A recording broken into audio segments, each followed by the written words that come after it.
Olá pessoal, tudo bem com vocês? Nós vamos hoje fazer um resumão de todo esse primeiro ciclo da matéria que nós já estudamos aqui em Física, ok? O nosso tema é a luz, né? Som e calor, e mais propriamente nós estamos verificando, estamos construindo conhecimento do que vem a ser luz, né? O que nós vimos aí na primeira aula, né? Nas primeiras semanas, na semana 1 e 2? Nós falamos da ótica geométrica, né? Nós vimos que a ótica geométrica é a parte da física que estuda a luz sem se preocupar com seus fenômenos naturais, sem se preocupar com o porquê e como ela acontece, né? Por isso chama ótica geométrica, né? Que lembra muito a matemática, né? São trajetórias, como que é desenvolvida a luz, como que é o raio de luz, a propagação da luz, né, nos meios, formação de sombras. E aí nós falamos das fontes de luz. A gente pode ter dois tipos de fontes de luz, as fontes primárias e as fontes secundárias. O que são as fontes primárias? As fontes primárias são aquelas fontes de luz que têm luz própria, ou seja, elas produzem luz. Elas produzem e emitem luz. Elas podem ser incandescentes e luminescentes. As lâmpadas incandescentes são lâmpadas de temperaturas quentes, altas temperaturas. Um exemplo dela, né, dessas fontes incandescentes é aquela lâmpada antiga de bulbo, né, que tinha aquele filamento de tungstênio. É um exemplo de fonte incandescente de luz. As fontes luminescentes, elas podem ser fosforescentes ou fluorescentes. As fluorescentes, um exemplo delas são essas lâmpadas fluorescentes que nós temos hoje em dia, né, essas lâmpadas ditas de temperatura fria, né? Essas lâmpadas brancas. E as fosforescentes são aquelas faixas presentes até mesmo naqueles protetores, aqueles casacos, né? De polícia, de bombeiro, de guarda municipal, né? Por exemplo, quando a pessoa vai andar de bicicleta, tem aquela faixinha tanto na traseira da bicicleta quanto nas camisas, que tem alguns coletes que as pessoas compram, né, que tem aquela faixa fosforescente, ok? E as fontes secundárias são fontes que não emitem luz própria, elas não produzem luz própria, elas refletem a luz de alguma fonte primária. Por exemplo, a Lua. A Lua é uma fonte de luz secundária, por quê? Porque ela não produz luz própria, ela reflete a luz do Sol. A mesma coisa um livro, né, o seu celular, as pessoas, né? As pessoas, o livro, as plantas, elas não emitem luz própria, elas são fontes secundárias, por quê? Porque a luz chega até elas, bate, reflete e chega até os nossos olhos, para que a gente consiga o quê? Ter essa sensação da visão, ok? Então a gente só consegue enxergar algo exatamente por conta da luz, da presença de luz. Ela sensibiliza a nossa visão, por isso que a gente consegue enxergar.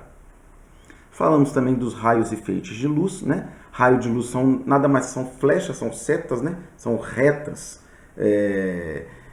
uma sequência, né? Uma trajetória retilínea. E o feixe de luz é um conjunto de raios de luz, né? E a gente pode ter aí os feixes de luz paralelos, os feixes de luz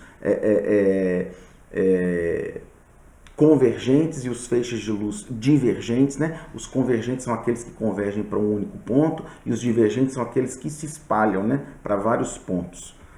Falamos das fontes pontuais e extensas. O que são fontes pontuais e extensas? Fontes pontuais são aquelas que a gente pode desprezar as suas dimensões. Por exemplo, um pontinho, um vagalume no meio da floresta é uma fonte de luz pontual. Agora, uma fonte extensa, por exemplo, uma lâmpada na sala da sua casa, ela é uma fonte extensa, né?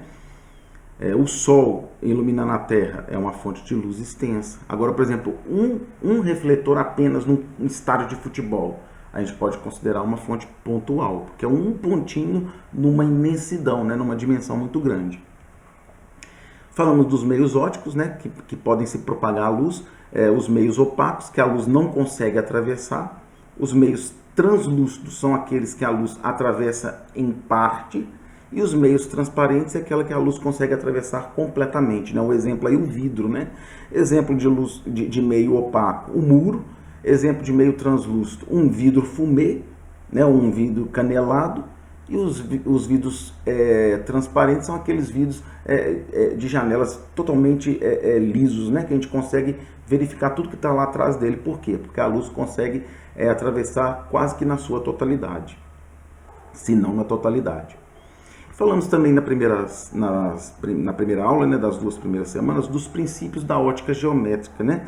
São 3 princípios da ótica geométrica: a propagação retilínea da luz, a independência dos raios luminosos e a reversibilidade luminosa. Vamos relembrar. Propagação retilínea da luz. A luz se propaga em linha reta, ou seja, ela não faz curva. A independência dos raios luminosos. Ou seja, se um raio interferir com o outro, ou seja, um raio está vindo para cá, outro raio indo para lá, na hora que eles se encontram aqui, eles continuam a sua trajetória como se nada tivesse acontecendo. E a reversibilidade luminosa é que é aquele exemplo que a gente deu, né? Uma pessoa está num carro dirigindo, ela olha para o retrovisor e consegue ver uma pessoa que está atrás. Da mesma forma, a pessoa que está atrás consegue ver essa pessoa que está na frente. Por quê? A reversibilidade luminosa.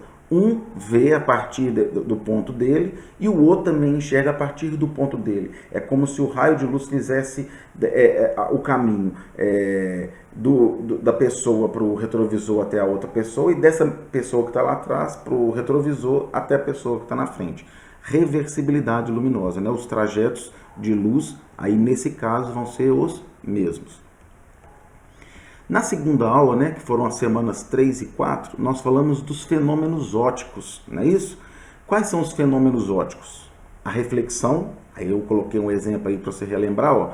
Eu peguei na internet uma foto de um raio laser incidindo, né? A gente estava ali numa sala escura, o raio laser incide no espelho, bate e reflete. Ok? Esse é o princípio da reflexão. É claro que em aulas mais para frente nós vamos tratar mais precisamente do que é reflexão, destrinchar um pouquinho sobre esse fenômeno. Aqui a gente só está apenas conhecendo o fenômeno da reflexão.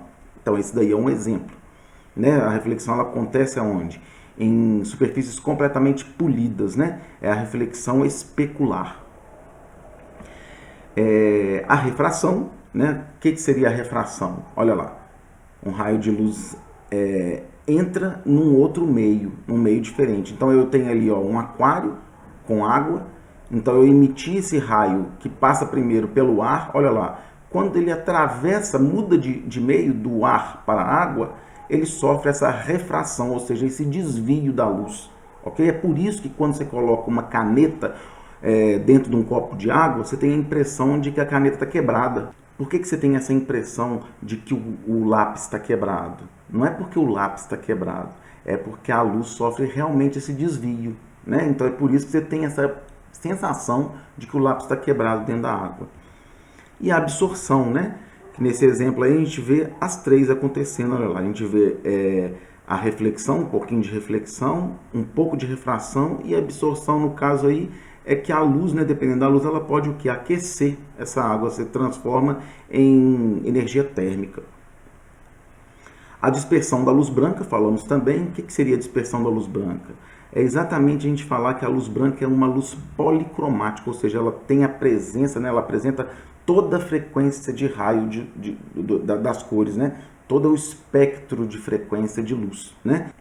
Todo o espectro de luz. Você tem lá vermelho, alaranjado, amarelo, verde, azul, anil e violeta, né? Do vermelho até o violeta, né? Então a luz branca é uma luz policromática, tem a presença de todas as cores. Falamos das cores dos objetos, das sombras, né? Da formação das sombras e dos eclipses. Então vamos relembrar um pouquinho aí das cores dos objetos. Como que se dá, como que a gente consegue, né? Ver a cor de um objeto? Exatamente assim, ó. Se eu estiver iluminando um objeto com luz branca, por exemplo, olha lá, aí a gente fez um experimento, um papel branco, aí eu coloquei lá, eu desenhei, fiz um desenho vermelho, um verde e um azul. Isso aí que nós estamos vendo é o quê? O objeto vermelho, o verde, o azul e o papel branco. ele está sendo iluminado com luz branca. Então o que acontece? A luz branca chega no papel que é branco e ele é capaz de refletir todas as cores, né? A luz branca é capaz de refletir todas as cores. Então a luz branca, quando chega no objeto branco, ela reflete todas as cores, por isso que a gente consegue enxergar o objeto branco. Quando a luz branca bate aí nesse objeto vermelho, nessa cor vermelha, a cor vermelha ela consegue refletir apenas o vermelho. Como a luz branca tem a frequência vermelha, ela vai refletir o vermelho. É por isso que a gente vai enxergar vermelho. Da mesma forma, o verde e o azul, né? Quando a luz branca chega ali no verde, ela reflete a luz verde, porque a luz branca contém também a luz verde. Da mesma forma no objeto, né, na parte aí colorida azul. Agora, se eu ilumino esse mesmo desenho aí com luz verde, olha o que acontece. Olha lá. O branco, ele não é capaz de refletir todas as cores? Então, quando a luz verde chega no papel branco, ele reflete o quê?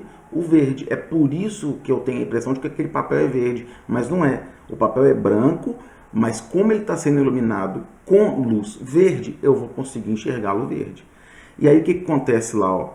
A parte que está pintada de verde, que é a parte do meio, lá, eu enxergo verde. Mas os dois da ponta, que era o vermelho e o azul anteriormente, eu enxergo o quê? Preto. Por quê?